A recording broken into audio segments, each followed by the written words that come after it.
लोग समाज में जो एक समस्या है, लोग भौतिक समस्या के पीछे ही उसको समाधान करने के बारे में लोग सोचते हैं, चाहे किसी भी रूप में, कोई राजनीतिक पार्टी हो या और भी लोग हों। लेकिन आध्यात्मिक समस्या इतना बड़ा समस्या है समाज का कि अगर ये आध्यात्मिक समस्या का समाधान के बारे में सोचा जाए केवल, और उसका उपाय भी अगर निकाला जाए, लोगों को जागरूक किया जाए, तो समाज का बहुत बड़ा जो आज प्रॉब्लम है, आध्यात्मिक और धार्मिक प्रॉब्लम है, लोगों के बीच में एक कन्फ्यूजन है, वो कन्फ्यूजन दूर हो जाएगा। उसका एक एग्जाम्पल है कि मनुष्य जो है वो भगवान को के साथ भी सौदा का संबंध रखता है। जैसे कि मनुष्य केवल भगवान से कामना का इच्छा करता है कि भगवान हमारा ऐसा हो जाता, हमारा वैसा हो जाता। बस यही कारण है कि जड़ भाव समाज में प्रबल है। समाज में जड़ भाव ज़्यादा विकसित होने के कारण, काम वासना समाज में ज़्यादा बढ़ने का कारण मात्र एक कारण है, वो भगवान से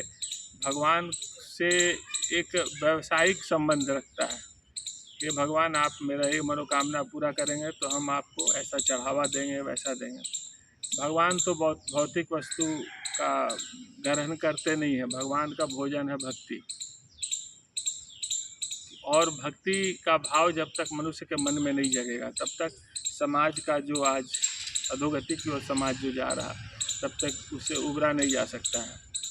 समाज को उबारने के लिए, समाज में मन को ऊपर करने के लिए भक्ति का ज़रूरत है, क्योंकि मनुष्य का मन जो है, जीव भाव जो है, वो मूलाधार चक्र पर सुषुप्तावस्था में बैठा रहता है, और उस जीव भाव को ही शिव भाव में जो मिलाने का जो प्रयास है, वही है आध्यात्मिक साधना।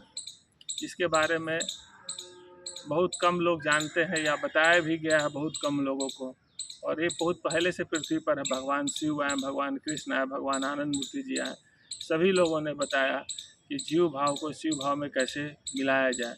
और जब तक मनुष्य का मन जब विकसित नहीं होगा, जब तक मनुष्य का मन, जीव मन जो है, वो शिव मन में मिलने का प्रयास नहीं करने का, केवल मिलने का प्रयास करने से ही मनुष्य का मन जो है क्षुद्र मानसिकता से ऊपर उठने लगता है। और जब मनुष्य का मन क्षुद्र मानसिकता से ऊपर उठने लगता है, तो बृहद मन जब होता है, तो मनुष्य बहुत तरह का जन कल्याणकारी कार्य या और भी समाज के विकास के बारे में सोचता है। अपने विकास भी, आध्यात्मिक और मानसिक विकास, शारीरिक विकास करता है, और दूसरों को भी इंस्पायर करता है करने के लिए। आज धर्म केवल कामना का वस्तु बनकर रह गया है। अभी देखिए, अभी एक बहुत बड़ा त्यौहार आने वाला है, 1 महीना लगभग होगा।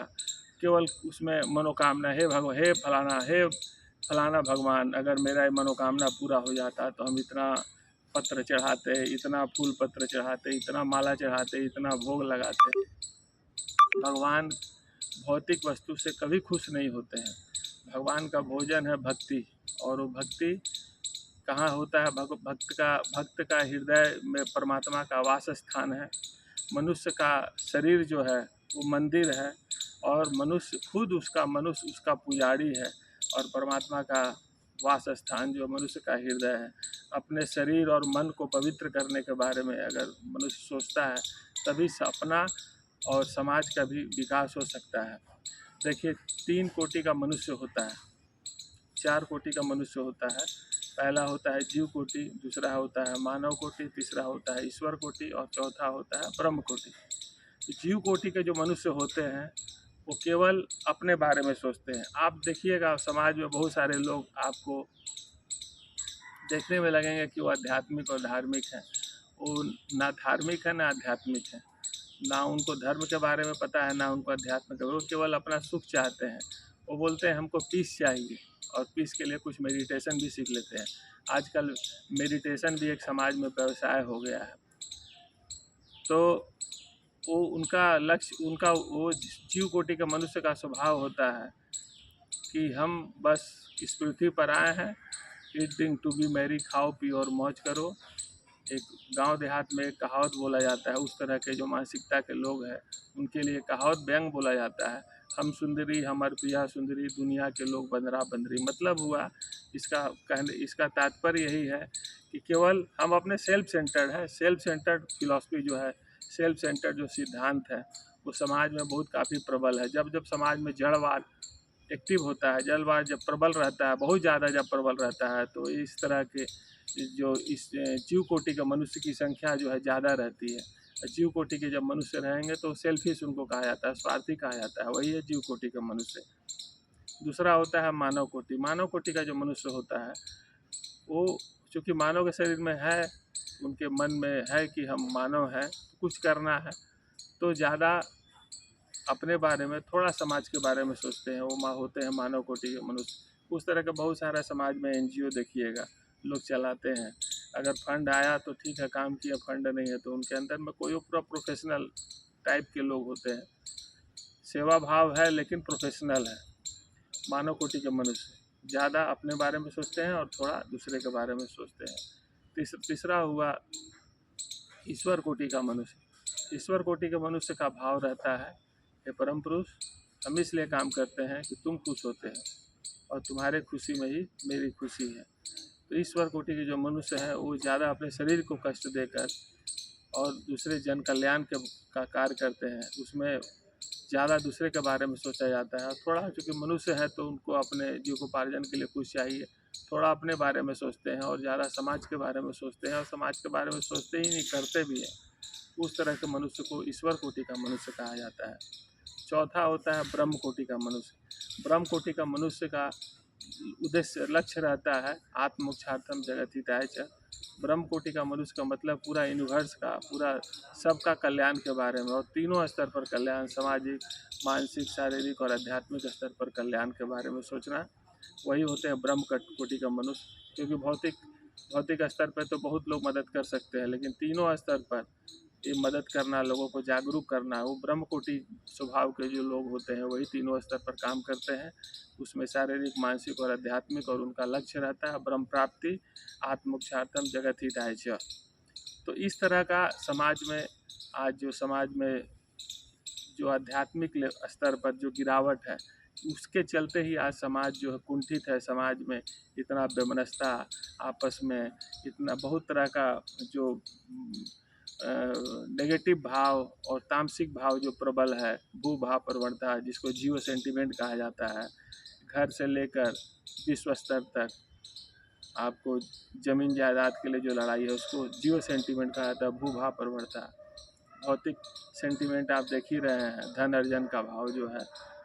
तो इस तरह का इन सब भावों से अगर मनुष्य ऊपर उठना चाहता है तो परमात्मा को परमात्मा के रूप में स्वीकार करना होगा। परमात्मा को शिव भाव के रूप में स्वीकार करना होगा, क्योंकि परमात्मा का, परम पुरुष के मन के भीतर ही सब कुछ हो रहा है। ये सृष्टि जो है उनकी मानसिक परिकल्पना है, सब कुछ उनके मन के भीतर हो रहा है। इस भाव से अगर मनुष्य जब परमात्मा का ध्यान करता है, उसका उद्देश्य केवल शांति नहीं रह, उसका उद्देश्य होना चाहिए भक्ति। हम इतना भक्ति करें, परमात्मा, मेरा जीवन का लक्ष्य मोक्ष नहीं है, मेरा जीवन का लक्ष्य भक्ति है। अगर भक्ति मिल गई तो परम पुरुष बोल रहे हैं सब कुछ हो गया। और भक्त का जो हृदय है परम पुरुष का दिव्य राजधानी है। इसलिए हम लोग ज़्यादा से ज़्यादा भक्ति को बढ़ाने के लिए बहुत ही आसानी और बहुत ही आसान साधन है, वो है कीर्तन। कीर्तन करने से क्या होता है कि परम पुरुष मनुष्य के, भक्त के की ओर बढ़ते हैं, और साधना करने से मनुष्य परम पुरुष की ओर बढ़ता है। तो बहुत ही आसान साधन है कीर्तन। और कीर्तन के बारे में इसलिए बताया जा रहा है कि आज कीर्तन को लेकर के भी लोगों में बहुत काफ़ी कन्फ्यूजन है। आपको बता दें कि आज इस आध्यात्मिक जो कमी है, उस आध्यात्मिक कमी के चलते भी मनुष्य जो है करा रहा है। केवल भौतिक कमी के चलते ही मनुष्य नहीं करा रहा है, आध्यात्मिक कमी के चलते भी करा रहा है, जिसके चलते मनुष्य इधर से उधर अपने आध्यात्मिक भूख में इधर से उधर भटक रहा है। उसको लगता है कि भगवान का प्राप्ति यहाँ है वहाँ है, लेकिन उनको कोई बताने वाला नहीं है, या वो बेचारे, उनको पता नहीं है कि परम पुरुष का स्थान जो है, उसी का जो हृदय है उसी में परम पुरुष का स्थान है। और वो परम पुरुष को मिर्ग वाला हाल है। मिर्ग जैसे कस्तूरी जो है उसके नाभि में रहती है और मिर्ग इधर से उधर खोजता है। मनुष्य भी उसी तरह इधर से उधर भटक रहा है, कभी ये धाम जाता है, कभी वो धाम जाता है, लेकिन परमात्मा का वास स्थान मनुष्य का हृदय है और उसको पाने के लिए ज़्यादा से ज़्यादा कीर्तन करना होगा। कीर्तन करने से परम पुरुष उनके निकट आते हैं और उनको जब इस चीज़ का अनुभूति होता है कि हम परम पुरुष हैं और हम परम पुरुष के हम मेरे में परम पुरुष का वास है, वास स्थान है, केवल इतना ही फीलिंग आता है तो मनुष्य जो है अनंत आनंद का अनुभूति करता है।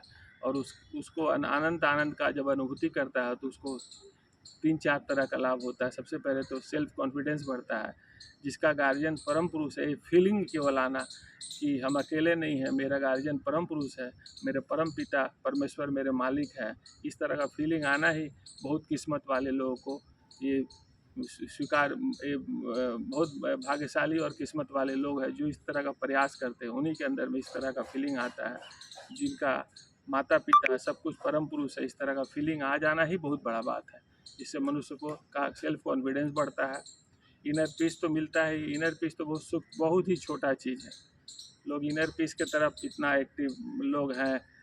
इनर पीस ही रह के क्या करेगा? अगर पूरे सृष्टि पर अगर त्राहिमाम रहेगा, आप समझिए कि आप बहुत, आपको इनर पीस है, बहुत मेडिटेशन करते हैं, आज का जो मेडिटेशन चल रहा है उससे अगर आपको इनर पीस मिल ही गया और अगर आपको फीलिंग है ही इनर पीस का और सृष्टि पर पूरा त्राहिमाम है, तो वैसा पीस लेकर के आप क्या करिएगा?